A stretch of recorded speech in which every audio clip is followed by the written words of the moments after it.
was an old lady waiting for me in the hall. She took my hand, even though I was way too old for that shit. Just another dagger to my eternally daggy heart, and walked me towards the parking lot, where her car was waiting. There was another old lady sitting in the front passenger seat. It was like being arrested by the Golden Girls. And there, in the back, like two criminals who had finally been busted after years on the run, were Rhiannon and Taylor.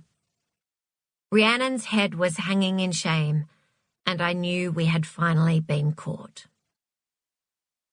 The old ladies were DOCS workers. Someone had dobbed us in.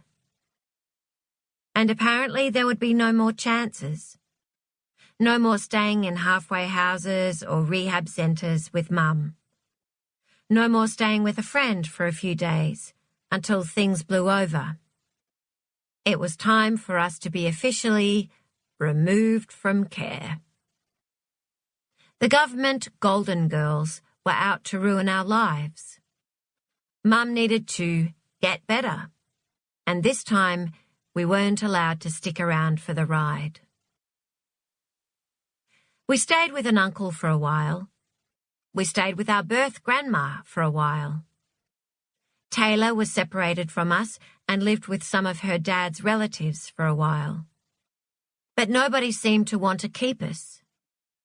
Whatever test you needed to pass to be a kid that adults wanted around, we were just not passing it. We were told that all three of us might be split up, that 3 girls together was too much of a commitment for most carers. Mum was apparently doing well. She had been to rehab and was now back working as a nurse, but it would still be a while before the Golden Girls would trust her again, so we desperately needed somewhere to live. That's when we hit the foster home jackpot. From the start, everybody kept saying how lucky we were. We were just so lucky that anyone was willing to take on 3 girls, especially when one of them was a toddler. We were just so lucky that they were a wealthy family from Pennant Hills who lived in a beautiful big house.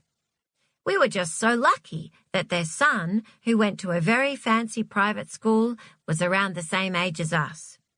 We were just so lucky that the foster mum and dad seemed like such lovely people. We were so lucky. And it actually was pretty incredible.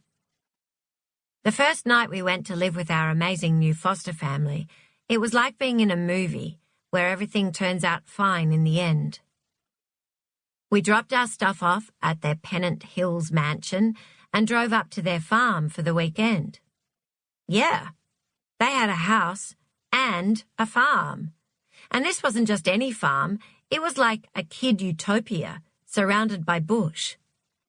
There was a tennis court, a treehouse, a water slide, and a flying fox. Oh, and just when we thought it couldn't get any more perfect, we found out our new foster parents took care of abandoned joeys. Baby goddamn kangaroos. We're in heaven. It was our first night living with the foster family jackpot, and we were so lucky. Then it was time to take a bath. There was no hot water at our weekend farm paradise, so our new foster dad heated some up on the fire outside. Then he took us to the bathroom and poured it into a massive tub. He told us to jump in, and then he just stood there. My sister and I looked at each other. "Come on," he said, "before it gets cold." And still, he just stood there. This was weird. We weren't sophisticated ladies, but we weren't little kids either. We'd each had a birthday since being taken away from Mum. I was 10, Rhiannon was 13, and neither of us wanted to get naked in front of a man we didn't know. But he obviously intended to stay in the bathroom, and everything was just so awesome, and there was a tree house, and we were just so lucky. To keep listening to this audiobook for free, click the link in the description. It will take you to a free Audible trial where you can listen to this and many other books for free for 30 days.